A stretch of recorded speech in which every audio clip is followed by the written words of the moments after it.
This is my model Ning. We'll be creating the short version of our collection cut metric squared.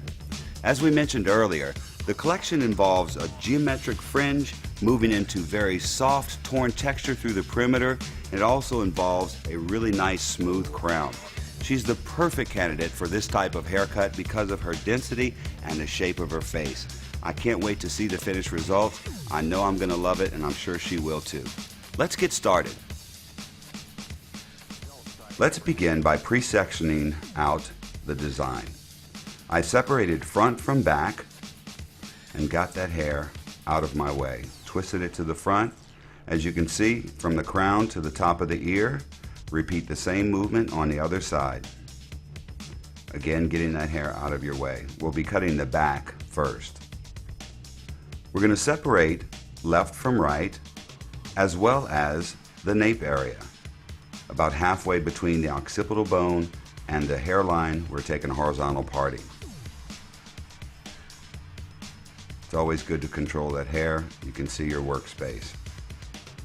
We're going to begin by creating a perimeter, combing the hair straight down, making sure it's all combed nice and neat. Almost zero elevation, about 1 finger. Gladly directing everything towards the center and cutting a very hard geometric visual line. Lateral direction towards the middle is going to automatically leave it a little bit longer towards the outside. As you can see, we have a great start. This becomes our visual for the rest of the design. Now we're going to separate again a horizontal line right above the occipital bone to approximately the middle of the ear. Again, get that hair up and out of your way.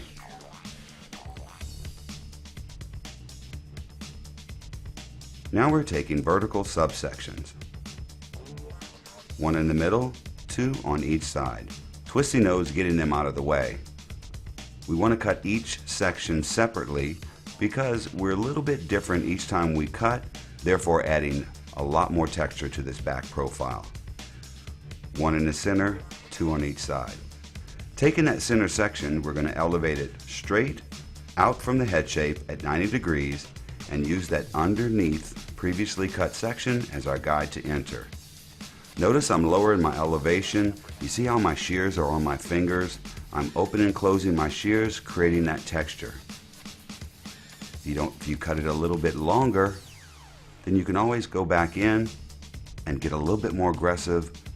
This depends on you, the artist. How much density do you want to take out? I'm cutting to a really nice taper, approximately the same length I cut that underneath area. Each section is brought straight out at 90 degrees, and as we're cutting, we're lowering our elevation and exiting approximately at the same length as the perimeter. This is going to give her a lot of negative space within this design, which basically creates arced layers, geometric layers, starting out at that 90, working down to a really nice taper so that all blends in. Pay attention to your body positioning and position it so you can always see your work.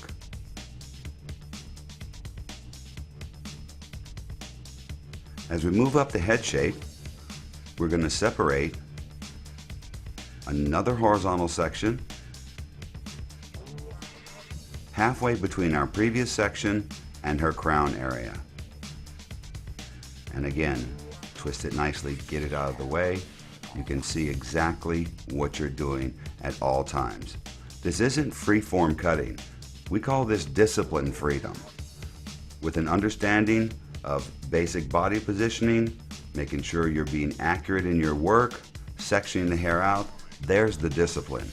The freedom comes from the ability to do whatever you want as an artist.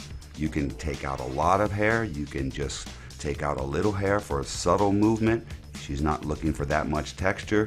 Here, we're going for it. I really want to see a lot of space. We just divided that into 7 horizontal subsections this time, and we're repeating the same movements, up and out. Notice how I just let that underneath guide fall out, shake it out, there it is.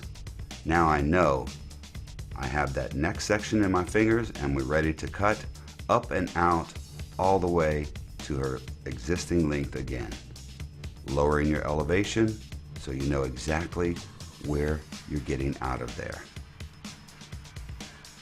What's really cool about this haircut is that the more texture you want, then the more aggressive you become. The more you open and close your shears. It's up to you again as the artist. I'm taking out an average amount of density. You can take more or less. But notice each one comes to a fine taper, and each one is cut subtly different just to create that added texture that I'm looking for. Straight back off the head shape, elevation 90. Let the underneath drop out. Cut up and out.